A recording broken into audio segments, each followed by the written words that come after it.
En este video vamos a hablar del movimiento en dos dimensiones. Veamos el movimiento descrito por la partícula, el círculo rojo que apareció en pantalla.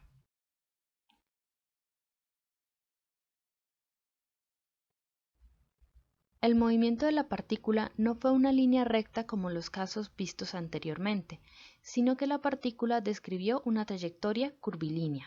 Con el ánimo de describir el movimiento de la partícula, coloquemos un par de ejes coordenados x y y, los cuales representan el espacio físico.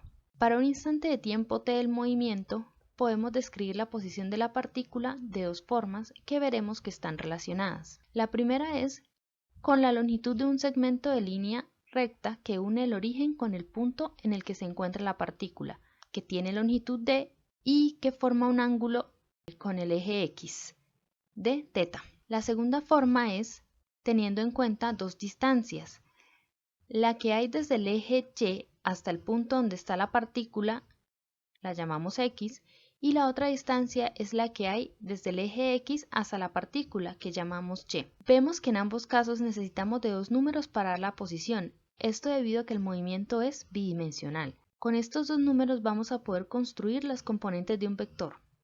A tal vector lo denominamos posición y va desde el origen del sistema coordenado hasta el punto en el que se encuentra la partícula. Lo denotamos como R.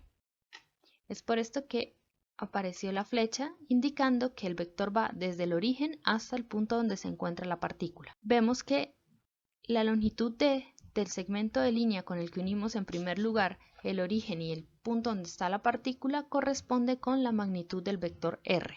La longitud de la línea D, el ángulo θ y las distancias x y y están relacionadas por medio del triángulo rectángulo que se forma con la distancia d como hipotenusa, x acá trasladándolo sobre el eje cartesiano como cateto adyacente y y como cateto opuesto, lo que nos lleva a que x sea igual a d por coseno del ángulo θ y y sea igual a d seno del ángulo θ. Esto nos va a permitir escribir el vector posición r en coordenadas cartesianas como x en la dirección y más y en la dirección j. Las unidades del vector posición, o de los componentes más bien del vector posición, son metros. Entonces x se da en metros y y también se da en metros. Ahora vamos a definir el vector desplazamiento. Para ello consideremos dos posiciones. Una que tomamos como posición inicial con sus respectivas distancias a los ejes y y x, que serían x inicial y y inicial, estas, y que ocurre en un instante de tiempo, digamos t inicial, cuyo vector será el que aparece en pantalla. Entonces, el vector posición inicial sería r sub i igual a x sub i en la dirección y más y sub i en la dirección j. Esa posición la obtenemos en el tiempo inicial. La segunda posición que vamos a considerar es esta, la llamaremos posición final, y tiene componente en x, x final, y componente en y, y final. El tiempo para el cual ocurre es el tiempo final. El vector posición final será el que aparece en pantalla y lo escribimos como r sub f igual a x sub f en dirección y más y sub f en dirección j. El tiempo final es mayor que el tiempo inicial. Ahora, el desplazamiento es un vector que va desde el punto que se elige como inicial hasta el punto tomado como final. Lo denotamos como delta de r y será este vector que aparece en pantalla. Vamos a observar lo siguiente. Aquí tenemos una suma vectorial. Empezamos acá con la cola del vector r sub i en el origen, la cabeza del vector en la posición inicial y en la cabeza del vector r inicial está la cola del vector desplazamiento delta r.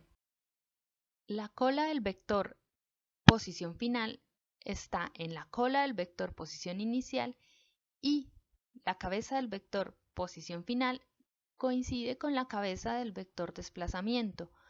Luego tenemos que la posición inicial más el vector desplazamiento es igual a la posición final. Es decir, se cumple esta ecuación vectorial. R sub i más delta R es igual a R sub f. Esto lo obtuvimos de acá la suma de los vectores gráficamente. Luego podemos despejar el vector desplazamiento de esta ecuación, es decir, pasar la posición inicial al lado derecho y obtenemos esta ecuación. El vector desplazamiento es igual a la posición final menos la posición inicial. Los componentes del vector desplazamiento tendrán unidades de metros. Si consideramos el vector desplazamiento que acabamos de definir y el intervalo de tiempo que corresponde a tiempo final menos tiempo inicial y que denotamos como delta de t, podemos definir el vector velocidad promedio o velocidad media como el vector desplazamiento dividido por el intervalo de tiempo delta de t. ¿Qué sería esto? Sería posición final menos posición inicial sobre tiempo final menos tiempo inicial. El vector velocidad promedio es en realidad la multiplicación de un vector por un escalar. Tal escalar corresponde a 1 dividido por delta de t. Por ello, la dirección de la velocidad promedio es la misma que la del vector desplazamiento. Las unidades de los componentes de la velocidad promedio son metros sobre segundo. Ahora realicemos el siguiente ejemplo. Dice, suponga que una persona seleccionó la esquina de una habitación rectangular como origen, denotó a las paredes como ejes X y Y observó el movimiento de un objeto sobre el suelo, logrando medir para distintos instantes de tiempo las distancias con respecto a los ejes y elaboró la siguiente tabla. Con los datos de la tabla determine primero, el vector posición inicial y el vector posición a los 2 segundos. Y segundo, los vectores desplazamiento y velocidad promedio en el intervalo de 0 a 2 segundos. Entonces, para hacer el primer punto, consideramos lo siguiente. La posición inicial es en el tiempo 0.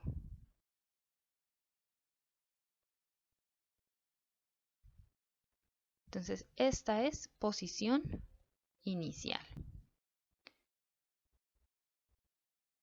Entonces, el vector posición para ese tiempo va a ser igual a, buscamos cuáles son las distancias X y Y en el tiempo 0. Entonces sería 1.5 metros en Y más 3 metros en J. Esas son las distancias que la tabla nos está mostrando para el tiempo 0. Para t igual a 2 segundos, que es la posición que también nos están pidiendo, el vector posición va a ser igual a, miramos los datos de la tabla, 5.5 metros en Y más 1.5 metros en J. Esas serían las posiciones que nos está pidiendo el ejercicio, la posición inicial y la posición a los 2 segundos. Ahora, para el punto 2, dice los vectores de desplazamiento y velocidad promedio en el intervalo de 0 a 2 segundos. ¿Qué hacemos para calcular el vector de desplazamiento? Delta dr es igual a posición final menos posición inicial. Entonces tomamos la posición a los 2 segundos como posición final y la posición en t igual a 0 como posición inicial. De esta manera tenemos delta dr es igual a 5.5 en Y más 1.5 en J menos 1.5 en Y más 3 en J. Como estamos restando vectores, pues restamos componente a componente. Nos queda delta dr es igual a 5.5 menos 1.5, 4 en Y, más 1.5 menos 3 será igual a menos 1.5 en J. Luego el vector desplazamiento es 4 en Y menos 1.5 en j. Ese sería el vector desplazamiento en el intervalo de 0 a 2 segundos. La velocidad promedio es igual a delta de r, o sea, el desplazamiento, sobre delta de t, que es el intervalo de tiempo. Esto nos daría que tenemos que tomar el vector desplazamiento y dividirlo por el intervalo, que es 2 segundos. Luego obtenemos que la velocidad promedio en ese intervalo es igual a 4 dividido en 2, 2 en i, menos 1.5 dividido en 2 es 0.75 en j. Ambas componentes tienen unidades de metros sobre segundo. Ahora vamos a definir la velocidad instantánea.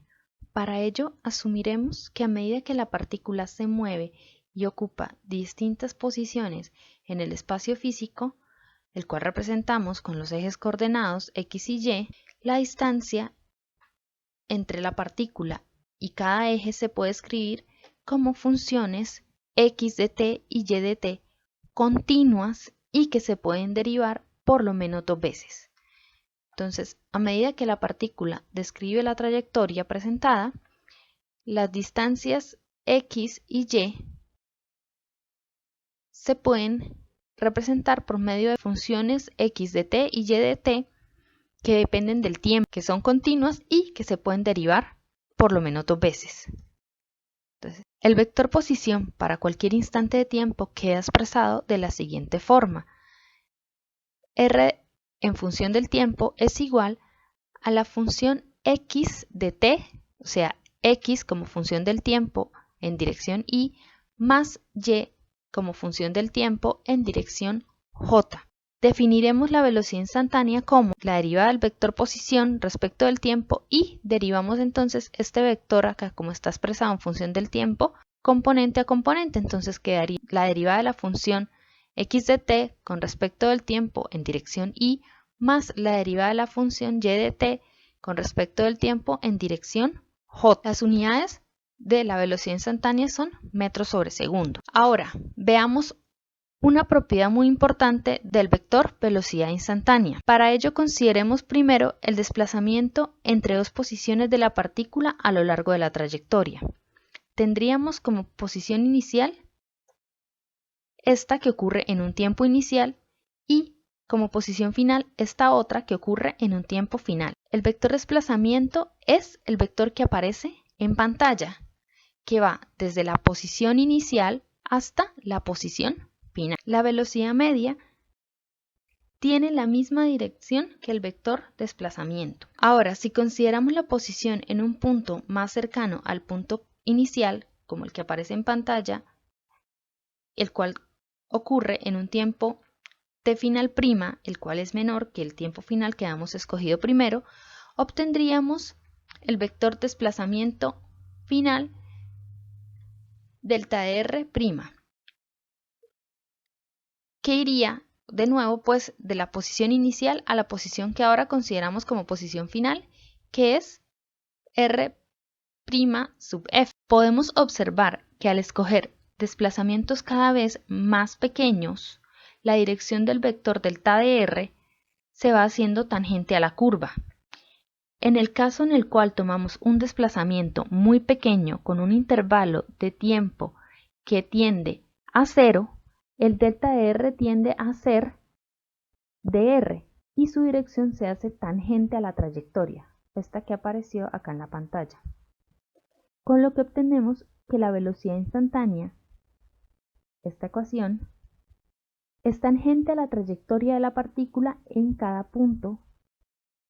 Por último, vamos a definir los vectores aceleración promedio y aceleración instantánea. La aceleración promedio se define como el delta de la velocidad instantánea sobre el intervalo de tiempo. Esto quiere decir velocidad instantánea en un tiempo final menos velocidad instantánea en un tiempo inicial sobre tiempo final menos tiempo inicial.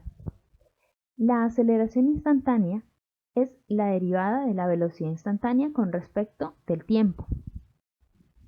Si denotamos a la derivada de la componente x con respecto del tiempo como b sub x y a la derivada de la componente y respecto del tiempo como b sub y, vamos a obtener lo siguiente para la aceleración instantánea.